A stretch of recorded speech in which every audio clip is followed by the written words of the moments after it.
जी नमस्कार, राधे राधे, हर हर महादेव। मैं आपका आचार्य देव। आज हम बात करेंगे तुला लग्न तुला राशि के जातकों के लिए आने वाला वर्ष 2023 कैसे रहेगा। सब पे आप पढ़ेंगे 24 या किसी से रह जाएंगे 19-20। तुला लग्न तुला राशि, अकाल पुरुष की कुंडली में यह राशि न्याय की प्रतीक है। शुक्र की द्वितीय सबसे खूबसूरत राशि है। शुक्र इस पे बहुत स्नेह करता है। तो आप श्रेष्ठ हैं, अत्यंत सुंदर हैं। मनसा वाचा कर्मणा कोई न कोई खास चीज आपके पास है। आप चित्रा स्वाति विशाखा 3 नक्षत्रों की एनर्जी लेके चल रहे हैं। तो हम वीडियो स्टार्ट करें इससे पहले विनम्र अनुरोध है कि यदि आपने चैनल को सब्सक्राइब नहीं किया तो सब्सक्राइब करिए। ज्योतिष मंजरी नक्षत्रवाणी वह ज्योतिष का छोटा सा कलमकार चैनल है जो ज्योतिष के मूलभूत सिद्धांतों पे काम करता है। ज्योतिष वेद का नेत्र है, लेकिन नक्षत्र ज्योतिष के नेत्र हैं। और बिना नक्षत्रों के ज्योतिषी वैसे ही है जैसे उसके पास आंखें तो हैं लेकिन ज्योति नहीं है। जिसके पास ज्योति नहीं है वो खुद भी गड्ढे में कूदेगा और आपको भी गड्ढे में ले जाएगा। इसलिए यह चैनल आपका अपना चैनल है। आप इसको स्वतः सब्सक्राइब करिए और अपने मित्रों से सब्सक्राइब करवाइए। ये जिम्मेदारी आपकी है। तो हम बात करेंगे 2023 में आपका स्वास्थ्य कैसा रहेगा, मान सम्मान कितना मिलेगा, धन कितना कमाएंगे, पराक्रम कहाँ करेंगे, भूमि भवन वाहन संबंधी लाभ होगा, घर बना रहे हैं क्या, एजुकेशन कैसी रहेगी, लव लाइफ कैसी रहेगी, ऋण रोग दरिद्र की क्या स्थिति रहेगी, और व्यापार कैसा चलेगा, आयु संबंधित कोई कष्ट तो नहीं मिलेगा ना, भाग्य कहाँ सपोर्ट कर रहा है, कितना सपोर्ट कर रहा है, कब सपोर्ट कर रहा है, कैसे सपोर्ट कर रहा है, कर्मपथ के क्या हाल हैं, नौकरी मिलेगी, लाभ कितना कमा रहे हैं, और अंत में खर्च कहाँ कर रहे हैं। तो बृहद चर्चा नवग्रह 12 राशि 27 नक्षत्रों के आधार पर। तो कंसंट्रेट होकर सुनिएगा। वीडियो 25 से 30 मिनट का होगा, लेकिन आपके काम के लिए होगा। 365 दिन के लिए इतना समय तो निकाल ही सकते हैं। सबसे पहले काया राख्य धर्म है, शरीर माध्यम खलु धर्म साधना। तो आपकी जो स्टार्टिंग हो रही है वो आपके ग्रह आपके कुंडली में मकर राशि में स्टार्ट कर रहे हैं। ये 22 जनवरी को फिर कुंभ राशि में जाएंगे।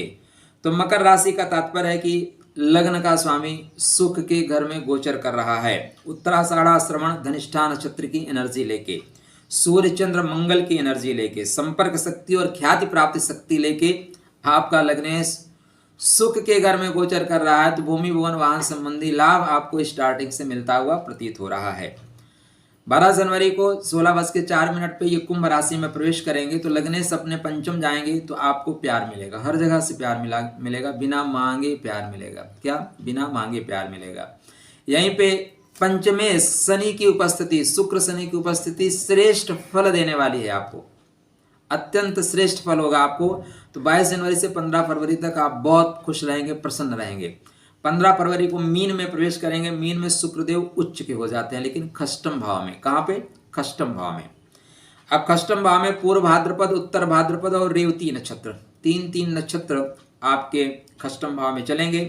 तुला लगन में गुरु कारक नहीं होते, तो खष्टेश में गुरु के नक्षत्र में चलने से थोड़ी सी परेशानी आएगी, लेकिन शनि और बुध के नक्षत्र में श्रेष्ठ फल देंगे। आपकी कुंडली में शत्रुहंता योग बनेगा। क्या बनेगा? शत्रुहंता। ऋण रोग शत्रु पे आप विजय प्राप्त करते हुए दिखाई दे रहे हैं। फिर 15 फरवरी से 12 मार्च तक यहीं पे हैं। 12 मार्च को मेष राशि में प्रवेश कर रहे हैं। तो अश्विनी भरणी कृतिका, अश्विनी भरणी कृतिका 3 नक्षत्रों की एनर्जी मिलेगी, मतलब केतु की एनर्जी मिलेगी, मंगल का तेज मिलेगा, सूर्य का तेज, केतु की और शुक्र और सूर्य की एनर्जी मिलेगी आपको। यहाँ पे आपका दाम्पत्य जीवन के लिए आप आगे बढ़ सकते हैं, वैवाहिक संबंधों के लिए आप आगे बढ़ सकते हैं। अगर विवाह करना चाहते हैं तो यहाँ पे विवाह के लिए आप आगे बढ़ते हुए दिखाई दे रहे हैं। यह समय आपके लिए श्रेष्ठ फल है। जीवन साथी से पूर्ण प्रेम और स्नेह आपको प्राप्त हो रहा है। 6 अप्रैल को वृषभ राशि में प्रवेश करेंगे तो अष्टम भाव में जाएंगे, लेकिन लग्नेश का अष्टम भाव में जाना, खुद स्वतः अष्टमेश है, तो यहाँ पे आपकी आयु संबंधी वृद्धि करने वाले हैं। धन धान्य गुप्त तरीके से धन धान्य देने वाले हैं। ससुराल से धन प्राप्ति का योग बनता हुआ आपकी कुंडली में दिखाई दे रहा है। तो श्रेष्ठ फल आपको यहाँ पे मिलेगा। इसके पश्चात 2 मई को मिथुन राशि में प्रवेश करेंगे 14:01 पे। तो भाग्य का लग्न का स्वामी भाग्य के घर में, मित्र के घर में, तो श्रेष्ठ फल मिलेगा आपको।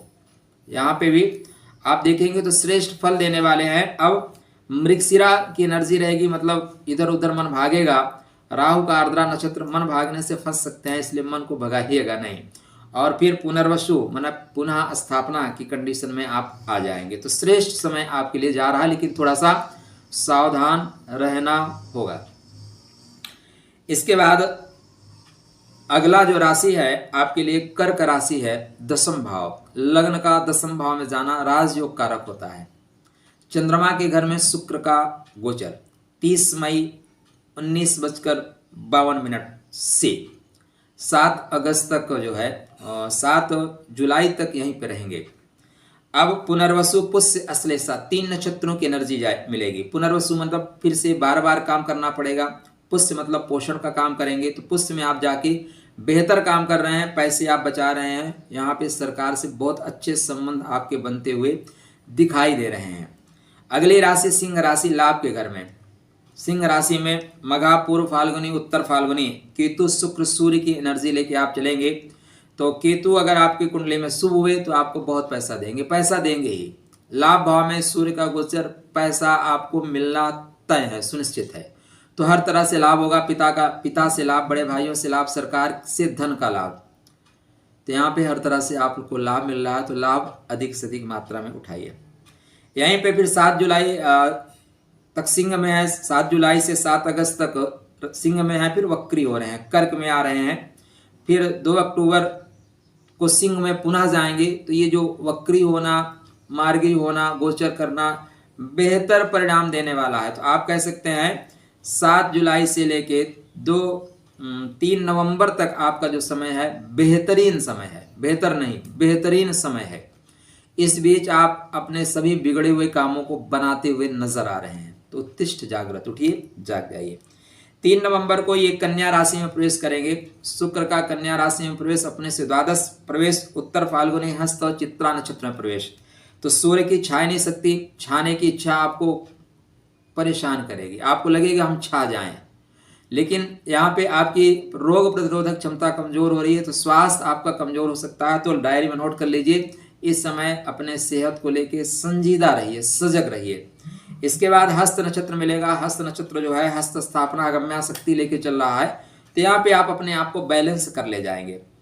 और इसके बाद चित्रा मतलब मंगल का नक्षत्र मिल रहा है, तो खर्च जो किए हैं ना उससे पैसा कमा लेंगे। इसके बाद लग्न का स्वामी लग्न में ही गोचर करेगा, लग्नेश लग्न में ही गोचर करेगा। चित्रा, स्वाति, विशाखा, चित्रा, विशाखा, स्वाति। स्वाति जो नक्षत्र है ना राहु का नक्षत्र है, दूसरा नक्षत्र राहु का। स्वाति तरास देने का नक्षत्र है। स्वाति एक कोयले को पकड़ता है और उसको इतना प्रेशर देता है, इतना प्रेशर देता है कि हीरा बनने के लिए मजबूर हो जाता है। तो आप हीरा बनने के लिए तैयार हो रहे हैं, तरासे जाएंगे आप। तो यहाँ पे ये जो समय है श्रेष्ठ फल देने वाला है। यहीं पे आपके केतु महाराज भी उपस्थित रहेंगे। तो शुक्र केतु मन को चंचल करती है, रोमांस ज्यादा बढ़ेगा, रोमांटिक आप होते जाएंगे, तो उससे थोड़ा बचिएगा। नहीं तो स्वाति तरसा भी देता है। फिर विशाखा है, विशेष शाखा है, मतलब सांसारिक और आध्यात्मिक या 2 शाखाओं में मन बढ़ता हुआ आपको दिखाई दे रहा है। तो श्रेष्ठ फल देने वाला है। इसके बाद ये वृश्चिक राशि में प्रवेश करेंगे 25 दिसंबर को। तो 5 दिन का समय यूं ही निकल जाएगा। अब अगर आपकी कुंडली में बात करें तो कैसी स्थिति रहेगी आपके धन की, तो आपके धन और व्यापार के स्वामी मंगल देव आपके लिए डबल मार्केस हैं, लेकिन डबल पैसा भी दे रहे हैं। मंगल पहले पैसा देगा, फिर मारेगा, फिर तोड़ेगा, फिर बीमार करेगा, लेकिन पहले पैसा देगा इलाज के लिए। पहले पैसा ले लो इलाज के लिए, फिर हम परेशानी देंगे। तो ध्यान दीजिएगा, एक्सीडेंटल भी हैं लेकिन डबल तरीके से पैसा देने वाले हैं। तो इनके जो स्टार्टिंग हो रही है वो आपके वृषभ राशि में स्टार्टिंग हो रही है। वृषभ राशि का मतलब हो गया आपकी कुंडली में कृतिका, रोहिणी, मृगशिरा। सूर्य के नक्षत्र में चलेंगे, चंद्र के नक्षत्र में चलेंगे और अपने ही मृगशिरा नक्षत्र में चलेंगे तो बेहतर परिणाम देंगे। अब क्योंकि आपकी कुंडली में अब देखिए तो सप्तमे से सप्तम का स्वामी द्वादश में, धन का स्वामी अपने से सप्तम, लेकिन धन भाव पर सप्तम पूर्ण दृष्टि, तो लाभ देंगे। पैसे संबंधित कोई कष्ट आपको नहीं देने वाले हैं। 13 मार्च को सोमवार के दिन 5:33 में मिथुन राशि में प्रवेश करेंगे, मतलब भाग्य के घर में। व्यापार भाग्य के घर में बेहतर परिणाम दे जाएगा। लेकिन धन का स्वामी अपने से अष्टम, तो पैसे खर्च करने के पहले एक बार सोच लीजिए किन के साथ खर्च कर रहे हैं। थोड़ा लंबे समय के लिए खर्च करिएगा। बुध की जो मिथुन राशि है उम्र में कच्ची है और थोड़ी सी बच्ची जैसी, बचपना ज़्यादा है, तो जल्दबाजी बिल्कुल मत करिएगा। 10 मई को बुधवार के दिन कर्क राशि में ये मंगल महाराज प्रवेश कर रहे हैं और यहाँ पे नीच के हो जाते हैं। नीच के कहाँ होंगे? तो कर्क राशि में पुनर्वसु में नीच के नहीं होंगे, पुष्य में नीच के नहीं होंगे, नीच के जाके होंगे अश्लेषा नक्षत्र में, वो भी तृतीय और चतुर्थ चरण में होंगे, चतुर्थ चरण में ही होंगे। तो नीचता इनको कहाँ मिलेगी? लास्ट में मिलेगी। तो कर्म पथ में विस्तार होगा, धन की वृद्धि होगी, सरकार से लाभ कमाएंगे, पिता से प्रेम, पिता से स्नेह, पिता से लाभ आपको मिलता हुआ दिखाई दे रहा है। लेकिन अंतिम क्षणों में बात बिगड़ सकती है, इसलिए ध्यान रखिएगा, बिगड़ने मत दीजिएगा। लाइजन बनाना, आपकी तो कुंडली लाइजन बनाना जानती है जी, तो लाइजन बना के रखिएगा, संपर्क साध के रखिएगा। कर्म भाव में जो चंद्रमा है वो संपर्क बनाने का ग्रह है। अब इसके बाद 1 जुलाई दिन शनिवार को 2:38 पे ये सिंह राशि में गोचर करेंगे। वर्ष का श्रेष्ठतम माह आपके लिए, वर्ष का श्रेष्ठतम माह 1 जुलाई से। अगर सूर्य की बात करें हम, तो सूर्य महाराज 17 जुलाई को कर्क में है, फिर उसके बाद जाएंगे सिंह में। देखिए आपके लिए श्रेष्ठतम माह धन के लिए इसलिए है कि मंगल आपके धन का स्वामी है, मंगल आपके व्यापार का स्वामी है, सूर्य आपके धन के स्वामी है। ऐसे मंगल महाराज का गोचर सिंह राशि में होना और वो मघा नक्षत्र में होना, मघा नक्षत्र पूर्व फाल्गुनी उत्तर फाल्गुनी, शुक्र सूर्य केतु के नक्षत्र में, डायरी में नोट कर लीजिए, अत्यंत श्रेष्ठ फल देने वाला है। अब इस समय आपको अधिक से अधिक प्रयास करना चाहिए। तो 1 जुलाई से लेके 18 अगस्त तक का जो समय है, मतलब आपके लिए 48 दिन का समय, 48 दिन का जो समय है वो श्रेष्ठ समय है। 48 दिन में आप बहुत बेहतर कर सकते हैं, बहुत पैसे कमा सकते हैं। तो अवसरों को देखिए, तलाश मत चूको चौहान।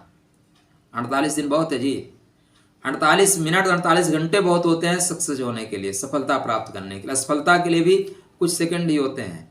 तो 48 दिन का समय आपके जीवन में श्रेष्ठतम समय है। इसके बाद का भी समय आपके लिए ऐसा नहीं है कि बहुत खराब समय जाएगा, वो भी श्रेष्ठ समय जाएगा। लेकिन ये जो समय है अत्यंत श्रेष्ठ समय है, इसलिए इस समय का अधिक से अधिक मात्रा में उपयोग करिए। इसके पश्चात मंगल देव आपके कुंडली में अगली राशि में प्रवेश करेंगे, इसका कन्या राशि में व्यय भाव में गोचर करेंगे। कहाँ पे? व्यय भाव में 18 अगस्त 16:13 पर शुक्रवार के दिन।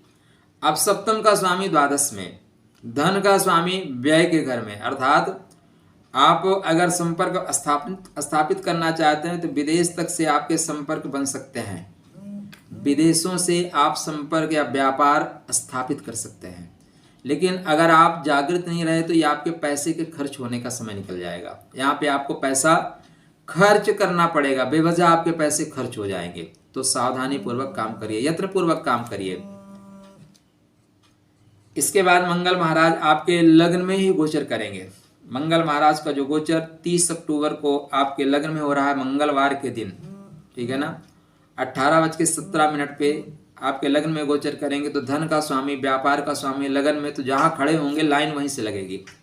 मतलब व्यापारिक रिश्ते आपके बहुत अच्छे होंगे। लेकिन इस समय आपकी कुंडली में मंगल देव प्रबल मार्केश होके चल रहे होंगे 30 अक्टूबर को।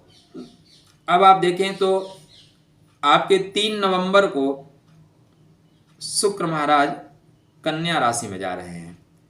तो 3 नवंबर से बाद जो अगली डेट आ रही है 16 नवंबर तक, मतलब 13 दिन आपके लिए निश्चित रूप से कष्टप्रद रहेंगे। नोट कर लीजिए, 3 से लेके 16 तक अत्यंत कष्टप्रद रहेंगे। क्यों? लग्नेश चले जाएंगे द्वादश में और मार्केश लगन में, बिल्कुल आपके एक्सीडेंट होने का टाइम है। तो परिहार बहुत आवश्यक है। इसके बाद 16 नवंबर को 11:04 पे वृश्चिक राशि में जाएंगे, तो बेहतर परिणाम देते हुए नजर आ रहे हैं। वर्ष आपका अत्यंत श्रेष्ठतम निकल जाएगा। पैसे आप थोक भाव में यहाँ पे कमाते हुए नजर आ रहे हैं। तो सिंह राशि में कमाएंगे और स्वतः वृश्चिक राशि में प्रवेश करेंगे तब भी कमाएंगे। लेकिन वृश्चिक राशि में दाम्पत्य जीवन में उतार चढ़ाव भी दिखाई दे रहा है, तो दाम्पत्य जीवन को संभाल के रखिएगा। आपके कुंडली में इसके बाद जो महत्वपूर्ण ग्रह है शनि। शनि आपके लिए 2022 भी बेहतर देके गए हैं और 2023 अत्यंत श्रेष्ठ फल देके जाने वाले हैं। क्यों? क्योंकि 17 जनवरी 2023 को शनि महाराज अपनी मूल त्रिकोण राशि कुंभ राशि में प्रवेश करेंगे और शनि सदैव अपनी मूल त्रिकोण राशि का फल देने की कोशिश करते हैं। यहाँ पे इनको फल देना श्रेष्ठ लगता है। तो 17 जनवरी को यहाँ पे प्रवेश करेंगे। 14 मार्च को इसी राशि में राहु के नक्षत्र में, जो कुंभ राशि है ना, शनि की राशि है, राहु की राशि है, तो शतभिषा नक्षत्र में प्रवेश करेंगे। शतभिषा मतलब राहु का नक्षत्र। किसका नक्षत्र? राहु का। शततारका बोलते हैं, 100 डॉक्टरों की शक्ति है। राहु महाराज आपके कुंडली में इस समय गोचर कर रहे हैं व्यापार के घर में और 20 फरवरी के आसपास वो केतु के अश्विनी नक्षत्र में गोचर करना शुरू करेंगे। राहु केतु के नक्षत्र में और शनि राहु के नक्षत्र में। और यहाँ पे राहु जो है, क्योंकि केतु के नक्षत्र में है तो केतु कुजवत है, मंगल जैसा है, और शनि राहु के नक्षत्र में है तो कुछ गुप्त तरीके से पैसे कमाएंगे। राहु दीवाल के पार जाके देखने की क्षमता रखता है, तो योजनाएं आपकी अद्भुत होंगी। और यहाँ पे जब तक राहु के नक्षत्र में है ना, कोई आपका तोड़ नहीं है, कोई जोड़ नहीं है। जो कुछ आप करना चाहेंगे वो डेफिनेटली कर ले जाएंगे। तो जागृत हो जाइए, इस समय का लाभ उठाइए। 17 जून को फिर वक्री हो रहे हैं, लेकिन अपने ही राशि में वक्री हो रहे हैं। जो चीजें छूट गई हैं उनको कनेक्ट कर रहे हैं। 7 अक्टूबर को धनिष्ठा में प्रवेश करेंगे, शतभिषा से धनिष्ठा में आएंगे और फिर 4 नवंबर को पुनः कुंभ में निकल जाएंगे। तो इस तरह शनि आपके लिए वर्ष पर्यंत शुभ फल देने वाले हैं। अगर आपके बर्थ चार्ट में शनि मजबूत हैं तो एक वर्ष आपको इतना कमवा देगा कि आने वाले 4-5 वर्ष तक आपके बल्ले बल्ले रहेगी। वैसे भी शनि यहाँ 2.5 वर्ष चलने वाले हैं, तो 2.5 वर्ष आपके लिए बल्ले बल्ले करने वाले हैं। एन केन प्रकारेण सफलता चाहिए, सफलता आपको मिलेगी। तो शनि का गोचर आपके लिए श्रेष्ठ फल देने वाला है। आपके कुंडली में एक और महत्वपूर्ण ग्रह है जिनका नाम है बुध, भाग्य के स्वामी है। भाग्यम फलत सर्वदा न विद्या न च पौरुषम। आदमी भाग्यशाली हो तो राहुल गांधी हो सकता है, आदमी भाग्यशाली हो तो तेजस्वी यादव हो सकता है। उनकी आप प्रतिभा देख लीजिए। लीटर में आटा बेच देते हैं भाई। कहते हैं कि एक महिला 52 बच्चे पैदा करती है। उसी तरह लालू के लाल के हाल है, ठीक है ना। ये भाग्य है। भाग्य का मतलब पूर्व जन्म के संचित कर्म। भाग्य ऐसे नहीं बनता कि आप जाए पेड़ से फल तोड़ के लाए, नहीं। भाग्य के लिए विगत जन्मों में उन्होंने बहुत अच्छा किया। हम कोस देते हैं कि भाग्य होना चाहिए, लेकिन वहां पे हमने किया नहीं, उन लोगों ने किया है, इसलिए फल प्राप्त कर रहे हैं। तो 7 फरवरी तक ये धनु में है और 7 फरवरी को प्रवेश करेंगे मकर में। तो धनु में बुध का होना आपके लिए कर्म पथ का विस्तार बता रहा है। बोल रहा है खूब मेहनत करिए, दबा के मेहनत करिए, मेहनत से फायदा होगा। इसके बाद कर्म भाव में गोचर करेंगे, लेकिन अपने से अष्टम होंगे, तो यहाँ पे घर में थोड़ा सा कलह हो सकता है, ध्यान रखिएगा, कलह मत होने दीजिए। 27 फरवरी को कुंभ में प्रवेश करेंगे। श्रेष्ठ समय है भाग्योदय के लिए। अगर आप तराश रहे हैं कि आपका भाग्योदय कहाँ होगा, तो श्रेष्ठतम समय है भाग्योदय के लिए। बुध भाग्य के स्वामी अपने से नवम शनि के साथ श्रेष्ठ समय 27 फरवरी से लेकर 16 मार्च तक श्रेष्ठ समय। इसके बाद मीन में नीच के हो जाएंगे, लेकिन आपके लगने से अगर ठीक हैं तो विपरीत राजयोग भी कन्वर्ट हो जाएगा। गुरु के साथ रहेंगे तो बहुत परेशानी नहीं है, शत्रुओं पे आपको विजय देंगे। इसके बाद ये मेष में जाएंगे 31 मार्च से। तो भाग्य का स्वामी अपने से एकादश, व्यापार का स्वामी, व्यापार के स्वामी में विदेश का स्वामी, तो विदेश तक से व्यापार कर सकते हैं, विदेश से लाइजन बना सकते हैं, और नहीं बना सकते तो तीसरे व्यक्ति की एंट्री हो जाएगी। तो तीसरे व्यक्ति को, अवांछित व्यक्ति को बाहर ही करके रखिए, क्योंकि ये परेशानी देने के कारण ज़्यादा होते हैं। 24 जून को फिर ये 7 जून को वृषभ राशि में प्रवेश करेंगे। वृषभ राशि का मतलब आपके अष्टम भाव में थोड़ी सी भाग्य की कमी आपको दिखाई दे रही है। इसके बाद 24 जून को ये मिथुन राशि में प्रवेश कर रहे हैं। तो यहाँ पे आपका पुनः भाग्योदय, पुनः भाग्योदय, 2 बार भाग्योदय का अवसर मिल रहा है। और 24 जून से लेके पूरा 25 अगस्त तक या 1 अक्टूबर तक बुध श्रेष्ठ फल ही देके जाएंगे। क्या कारण? इनका गोचर नवम भाव में अत्यंत शुभ फल, 10वें भाव में भाग्य का स्वामी द्वितीय, एकादश भाव में सिंह राशि में भाग्य का स्वामी अपने से तृतीय, विदेश से लाभ तो श्रेष्ठ फल आपको देते हुए प्रतीत हो रहे हैं। ये कन्या राशि में जाएंगे तब भी श्रेष्ठ फल देंगे, मतलब 1 अक्टूबर से 19 अक्टूबर तक भी श्रेष्ठ फल। इसके बाद तुला में जाएंगे 19 अक्टूबर को 1:23 पे, तो भाग्य का स्वामी लगन में, जहां खड़े होंगे लाइन वहीं से स्टार्ट होगी, तो श्रेष्ठ फल आपको मिलने वाला है। 27 नवंबर को फिर ये 6 नवंबर को वृश्चिक में जाएंगे, थोड़ी सी भाग्य की कमी, धन हानि।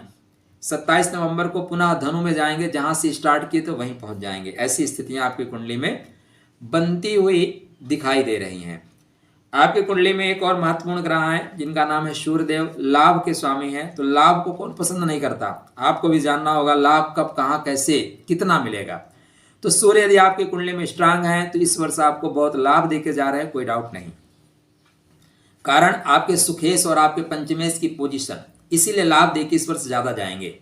तो सूर्य महाराज 14 जनवरी तक धनु में है, मतलब पराक्रम के घर में है, तो सेल्फ मेड योग बनाएंगे। सेल्फ मेड मतलब स्वभुजबल निर्मित योग, अपने ही भुजाओं से अपने आप का निर्माण कर लेना सेल्फ मेड योग होता है। तो यहाँ पे आपको हर तरह से लाभ देके जा रहे हैं। फिर इसके पश्चात ये मकर में प्रवेश करेंगे। किसमें प्रवेश करेंगे? मकर में। तो मकर में जब प्रवेश होगा इनका, तो निश्चित रूप से थोड़ा सा ध्यान देना पड़ेगा। अब शनिवार के दिन मकर में क्यों ध्यान देना पड़ेगा? क्योंकि अपने से छठ में हो जाएंगे, तो घर में बेवजह कलह हो सकती है, ईगो प्रॉब्लम टकरा सकती है। माँ की सेहत का भी विशेष ध्यान रखना पड़ेगा। फिर ये 13 फरवरी को कुंभ में प्रवेश करेंगे, यहाँ शनि के साथ रहेंगे, पिता पुत्र एक साथ रहेंगे। पिता लाभ के स्वामी है, पुत्र को लाभ देंगे, तो आपके लिए लाभ होगा। क्या होगा? लाभ। देखिए आपको देखना पड़ेगा कौन किस पोजीशन में है, उस पोजीशन के अनुसार आपको लाभ नुकसान होता है। हम ग्रहों से हमें यही सीखना है, किससे दोस्ती करनी है, कब कहाँ किससे लाभ लेना है। तो यहाँ पे अत्यंत लाभ होता हुआ दिखाई दे रहा है। इसके पश्चात 15 मार्च को मीन राशि में प्रवेश करेंगे, खष्टम भाव में जाएंगे, तो शत्रुओं से लाभ, लेकिन यहाँ पे आपके आय के स्रोतों में रुकावट हो रही है। इसके बाद सूर्यदेव फुल एनर्जी में होंगे अप्रैल में, 14 अप्रैल से लेकर 15 मई तक उच्च के होंगे व्यापार के घर में, तो व्यापार में उच्चता प्राप्त करेंगे। पैसा कमाने का अत्यंत श्रेष्ठ समय ये भी है। सरकार से पैसा मिलेगा, पिता से पैसा मिलेगा, बड़े भाइयों से पैसा मिलेगा, व्यापार से पैसा मिलेगा। यहाँ पे उच्चता आपको प्राप्त हो रही है, जीवन साथी की भी उच्चता प्राप्त हो रही है। इसके बाद 15 मई को वृषभ में चले जाएंगे। वृषभ में जाना थोड़ा सा आपके लिए रुकावट का प्रतीक है। यहाँ पे आपके धंधे रुकेंगे, आय के स्रोतों में रुकावट होगी और जीवन साथी के वाणी में हो जाएगी कड़वाहट, तो थोड़ा सा समय आपके लिए अनुकूल नहीं है। और जब समय अनुकूल ना हो तो थोड़ा सा इंतजार करना चाहिए। सूर्यदेव इसके बाद मिथुन में जाएंगे 15 जून को, तो लाभ का स्वामी अपने से लाभ में, निश्चित रूप से यत्र तत्र सर्वत्र आपको लाभ ही लाभ होगा। कर्क में जाएंगे, कर्क में प्रवेश कर रहे हैं, 17 जुलाई को कर्क में प्रवेश करेंगे सोमवार के दिन। अब यहाँ पे इनका प्रवेश पिता से मनोमालिन्य हो सकता है, जहाँ पे आप काम करते हैं ऑफिस स्टाफ से तकरार हो सकती है, ईगो प्रॉब्लम टकराएंगे, तो थोड़ा वेट करिए। झुक जाने वाला बुद्धिमान होता है, अकड़ जाना तो मुर्दों की पहचान होती है और समझ जाना जिंदों की पहचान होती है। तो अगर आप जिंदा हैं तो झुकना सीखिए, आगे बढ़ना है तो झुकना सीखिए। 17 अगस्त को सिंह राशि में प्रवेश करेंगे, श्रेष्ठतम समय, अपने ही घर में प्रवेश करेंगे। मघा, उत्तर फाल्गुनी, पूर्व फाल्गुनी नक्षत्र की एनर्जी लेके चलेंगे, श्रेष्ठ फल देंगे। सब जो वर्ष में नहीं जहां से आया वहां से पैसे लाके आपको दे देंगे। इनका प्रवेश जो कन्या राशि में 17 सितंबर को, तो विदेश में अगर आप हैं तो विदेश से लाभ या विदेश जाने का योग बन रहा है पैसा कमाने के लिए। इनका प्रवेश 18 अक्टूबर को तुला राशि में होगा, तो 1 माह के लिए तनावपूर्ण होगा। आपकी एनर्जी लेवल हाई होगी, लेकिन काम करना चाहते हैं, काम कर नहीं पा रहे हैं। लोग वादा तो करते हैं लेकिन वादा निभा नहीं रहे हैं, तो आप मानसिक तनाव में चले जाएंगे, मानसिक प्रेशर में जाएंगे, तो सावधानी अत्यंत आवश्यक है। 17 नवंबर को फिर वृश्चिक में जाएंगे, तो लाभ का स्वामी धन के घर में, धन के लिए श्रेष्ठ समय, धन के लिए श्रेष्ठ समय। 16 दिसंबर तक फिर धनु में प्रवेश करेंगे, तो जैसी स्टार्टिंग थी स्वबल निर्मित योग वैसे ही आपकी कुंडली में बना रहे हैं। आपके गुरु महाराज क्या कह रहे हैं? गुरु महाराज आपकी कुंडली में पराक्रम के स्वामी हैं और ऋण रोग शत्रु के स्वामी हैं। तो ये 21 अप्रैल तक तो यहीं पे 21 अप्रैल को प्रवेश करेंगे आपके व्यापार के घर में, तो व्यापार में आएगी रुकावट। यहाँ पे गुरु राहु चंडाल योग का निर्माण कर देंगे, ठीक है ना, गुरु राहु चंडाल योग का निर्माण करेंगे। तो आप अपने गुरु की एनर्जी को डिस्कनेक्ट करिए, क्योंकि तुला लगन में जो गुरु होते हैं ना वो अवरोधक का काम करते हैं। ये आपको सीखना पड़ेगा कहाँ किसकी एनर्जी को प्लस करना है, कहाँ किसकी एनर्जी को माइनस करना है। राहु यहाँ पे बेहतर फल दे रहे हैं व्यापार के दृष्टिकोण से। इनका गोचर अश्विनी में 10:24 पे हो रहा है और ये 29 नवंबर तक यहीं पे रहेंगे। 29 नवंबर के बाद ये वापस आएंगे कहाँ पे, मीन राशि में। केतु महाराज आपके लगन में यहीं तक विद्यमान है। तो चंद्र महाराज की मैं आपको गणना नहीं बताऊंगा, क्योंकि हर 2.25 दिन में चेंज कर लेते हैं। तो देखें, तो वर्ष आपके लिए अत्यंत श्रेष्ठ फल देने वाला है। भाग्य आपका सपोर्ट करेगा। शनि आपको अत्यंत श्रेष्ठ फल दे रहे हैं। मंगल और सूर्य प्रचुर मात्रा में आपको धन देने के लिए कृत संकल्प या कमर कस कर बैठे हैं। आवश्यकता है अपने बर्थ चार्ट को चेक करिए। क्या सभी तुला लग्न तुला राशि वाले इस वर्ष धनपति बन जाएंगे? नहीं। बारिश तो होती है, लेकिन सभी पानी रोक पाते हैं क्या? धूप तो होती है क्या, लेकिन धूप से सभी एनर्जी प्राप्त करते हैं क्या? चांद तो निकलता है, क्या सभी लोग चांदनी रात में घूमते हैं क्या? तो जो घूमेगा, जो प्रयास करेगा, उसी को सफलता मिलेगी। आपके कुंडली में इस समय शुभ ग्रहों की दशा चल रही है, तो आपको शनि बुध शुक्र मंगल सूर्य बल्ले बल्ले कर देंगे। कोई डाउट ही नहीं है कि इस वर्ष आपको सफलता न मिले, सब कुछ प्राप्त कर लेंगे। आपके कुंडली में गुरु की दशा चल रही है, आपके कुंडली में राहु या कोई अस्त ग्रह, कोई ऐसा ग्रह जो आर्द्रा में चल रहा हो, अगर इनकी दशा चल रही है, तब फिर आपको परेशानी उठानी पड़ेगी, संघर्ष करना पड़ेगा। तो विशेष जानकारी के लिए या बृहद जानकारी के लिए दिए हुए नंबरों पर संपर्क करिए। मैं और मेरी टीम ज्योतिष मंजरी आपके सेवा के लिए तत्पर है। कुछ नियमावली है, उसको फॉलो करिए, आपको समुचित सटीक मार्गदर्शन प्रदान किया जाएगा। चलिए, 2023 आपके लिए मंगल हो, शुभ हो, निरंतर विकास करें। हाँ, एनर्जी मैंने आपको नहीं बताई, रेमडीज। तो देखिए, तुला लगन तुला राशि, अगर तुला लगन है आपका, तो विदाउट हेजिटेशन आप एक नीलम और पन्ना पहन के रखिए। नीलम पन्ना पहन के रखिए, कोई डाउट नहीं है, आपको लाभ ही लाभ मिलेगा। सिर्फ राशि है तो राशि पर रत्न को अवॉइड करिए। हो सकता है मेष लग्न हो, तुला राशि हो, फिर क्या हो जाएगा, वहाँ पे स्थितियाँ आपके विपरीत हो सकती हैं। जरूरी नहीं आप गुरु का स्टोन पहन लो, उल्टा हो जाएगा। इसलिए ध्यान देना पड़ेगा, लग्न पे फोकस करिए, लग्न के अनुसार रत्न पहनिए। लेकिन आप शनि का, शुक्र का, बुध का, तीनों को उपाय करिए। निश्चित रूप से इस वर्ष, आने वाला वर्ष आपको श्रेष्ठ फल देकर ही जाएगा। आशा करता हूँ वीडियो आपको पसंद आएगा, तो अपने मित्रों तक शेयर करिएगा। आपके लिए मंगल में शुभकामना। स्वस्थ रहिए, प्रसन्न रहिए, मुस्कुराते रहिए और राधे राधे करते रहिए। जय माता की, जय जगदम्ब।